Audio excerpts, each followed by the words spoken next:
সর্দি এমনভাবে লাগছে যা বলার বাহিরে। গলার অবস্থা তো 12টা বাইজা রইছে। কথা বলতে গেল কেমন হাসি আসে, কেমন জানি হয়ে গেছে ভয়েসটা।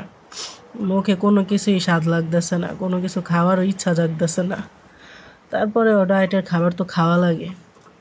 যাই আমি পটল সিদ্ধ করে নিছিলাম দুপুরে খাওয়ার জন্য, তো চোখলাগুলা ফালাই দিমু। এত সুন্দর পটলের চোখলাগুলা দেখতে ভালো লাগতেছে, ফালানের কি দরকার, এটার একটা কিছু বানায় ফেলাই। 3টা কাঁচামরিচ নিছি, 2 কোয়া রসুন নিছি, আদা পেঁয়াজ নিছি অর্ধেক, সেটা সিদ্ধ কইরা পাটায় বাইটা ফেলাম। দুপুরে যেহেতু সিদ্ধ সবজি খামো ভাতের সাথে, সেটার সাথে মেখে খাইয়া ফেলাইলাম। চোলকার পুষ্টিটাও ফালাইলাম, খোসারও পুষ্টি নিয়ে নিলাম, ফালানের কি দরকার। ডাক্তার যেহেতু আমার কইছে খাইতে, আমি খাইলাম, আর কি করার আছে, মুখের তো স্বাদটা বাড়বো। যেই ভাবা সেই কাজ, ভর্তা কইরা নিলাম।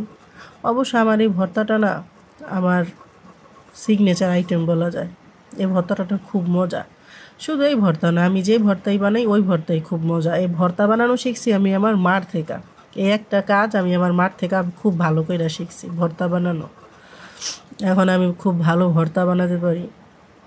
আর আমার এই ভর্তা পছন্দ করে জহির, মানে আমার স্বামী।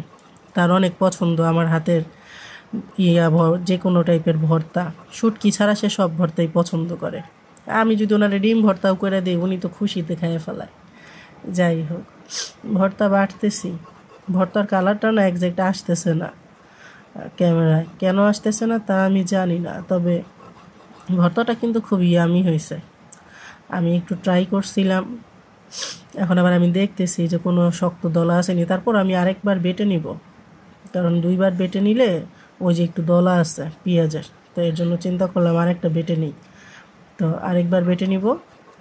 বেটে নেওয়ার পর অনেকেই ভাববেন কেন আমি পাটার নিচে গেঞ্জি দিয়েছি, কারণ কি টাইসের ঘর না, পাটার মধ্যে প্রেস করলে পাটা সামনে চলে যায়। এই কারণে পাটার নিচে কোনো কাপড় বা গেঞ্জির টুকরা দিয়ে নিলে ভালো হয়। এই গেঞ্জিটা আমার জহিরের, এ যখন পরা বন্ধ করে দিছে তখন আমি এটারে মশলা বানিয়ে ফেলাইছি। বাদ যাবে না কোনো কিছু, সবই ব্যবহার্য। আল্লাহ, এই তো আমার ভর্তা রেডি হয়ে গেছে।